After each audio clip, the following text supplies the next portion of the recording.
Now we are starting with Dalton atomic theory, right? See, the Dalton was the one who first formulated the everything about the atom in a systematic way under the Dalton atomic theory, right? So just look at the board that what he stated in his theory.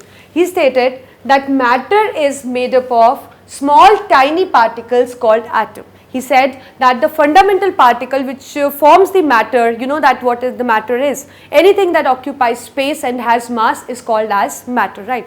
So that he said that the matter is made up of small tiny particles, and those tiny particles are called as atom, right?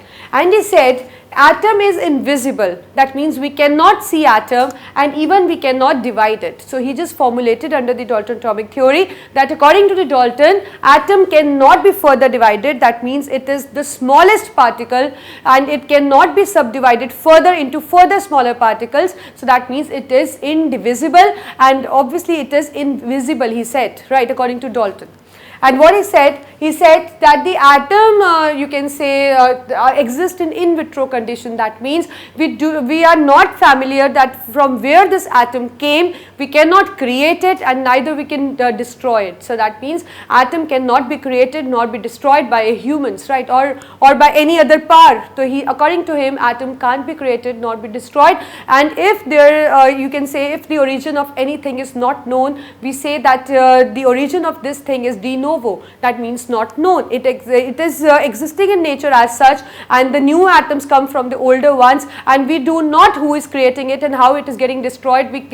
So according to Dalton, he said that atoms can't be created nor be destroyed.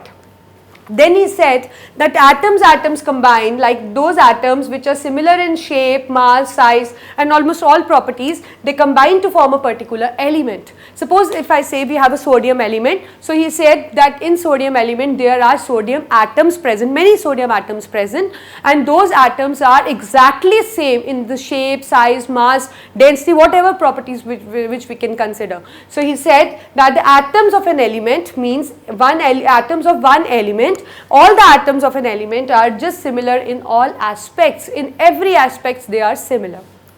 Then he said that when we just consider the chemical reaction, then atom is the smallest particle that participate. Like if you come across the compounds, if you come across the elements, if you come across the molecule, so all of them are just made up of the atoms, and in them, like directly or indirectly, you can say that atom is the smallest particle that this thing participate in a chemical reaction.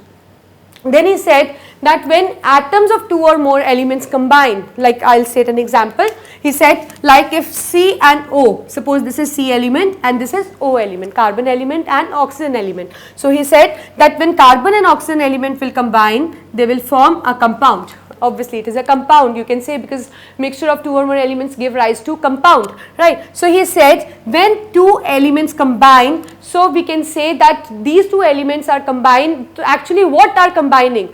Atoms of this element and atoms of this element are combining actually, and so he said that the atoms of two or more elements, like atoms of carbon elements and atom of oxygen elements, are just combining to form a compound, and when they are combining, their combining ratio of volume and mass is simple, is fixed and is a whole number. As you can see in CO2, what is the ratio of their volume? It is 1:2. So he said that this ratio is fixed, that means if you wish to form CO2, then the ratio of C and O should be 1:2, not 2:1 or not 2:3 or not any other ratio. That means when we wish to form a particular compound, we need to have the fixed ratio, fixed elements, fixed ratio of volume, fixed ratio of mass, and that ratio should be a simple ratio like 1:2, 1:3, 2:3 like that, and it should be a whole number. That means the fraction will not be, according to Dalton, I mean the fraction won't be included in that kind of ratio, right. So this is what Dalton stated in its Dalton atomic theory. But as you know that if some scientist states something, there are many scientists who are just sitting to criticize other, or you can say not a criticize, a criticism is not a correct word. You can say that those scientists are just sitting just to see that whether that this given theory actually applicable or not, right. So like when Dalton gave this kind of theory, so few other scientists also just like they also rushed themselves to prove these points, and what they get to know that there were certain points in the Dalton atomic theory which was not correct and which were proved by the many other scientists, and nowadays also means they are accepted worldwide. So what were those points? According to Dalton, he said that atom is indivisible, right.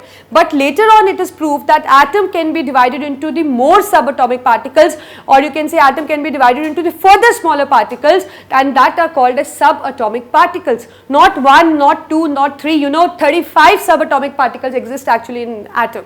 So we can have the 35 smaller particles than atom, as according to Dalton atom is the smallest one, right. But as I told you that it was proved later that 35 subatomic particles can occur in nature or can occur in atom, and out of that the main fundamental particles are electron, proton, neutron. So that means atom is no longer indivisible, it can be divided into electron, proton and neutron, right. And what else was wrong in this theory? He said that the atoms of one element are same in all aspects, as I just explained you on the basis of Dalton, that according to Dalton, if it is a sodium element, it comprises of sodium atoms, and all those sodium atoms are exactly same in shape, size, mass, etc. But it was proved later that the element like the atoms of same element can differ slightly, because you know that in nature we do get to see isotopes. You know what are isotopes?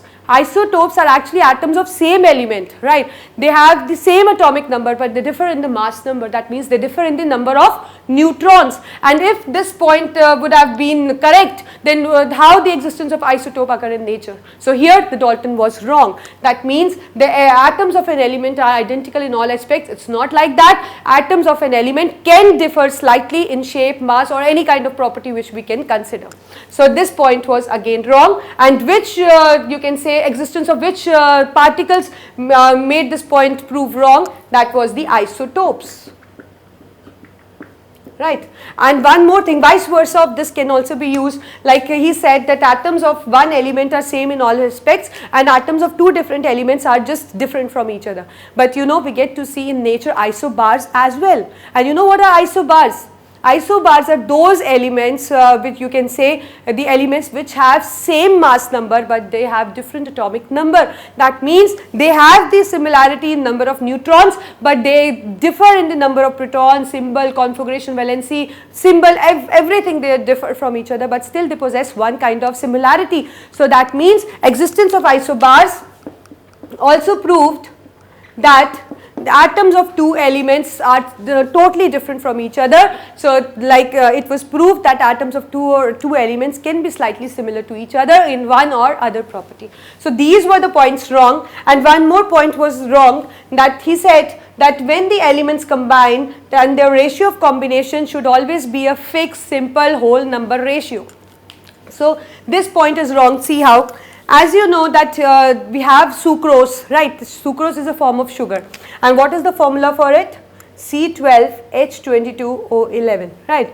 If we look for the ratio of combination between the CHO in sucrose, see what do we get? 12:22:11, right? We cannot cancel anything. So do you think that 12:22:11 is a simple ratio?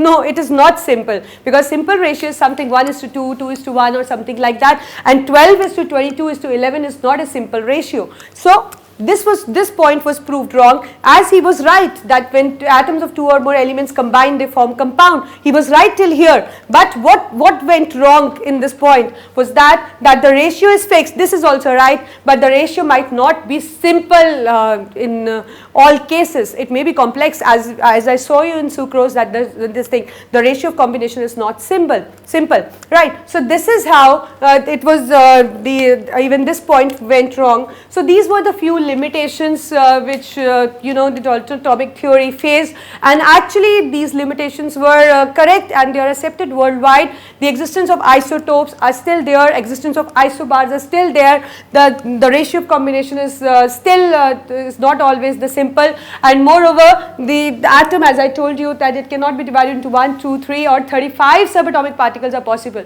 So that means this all proved that there were certain limitations to the Dalton atomic theory, but still we salute Dalton because he was the volunteer who just formulated, who just made an attempt to you can say formulate everything about an atom and gave it in a theory form. It is a big task to do, right?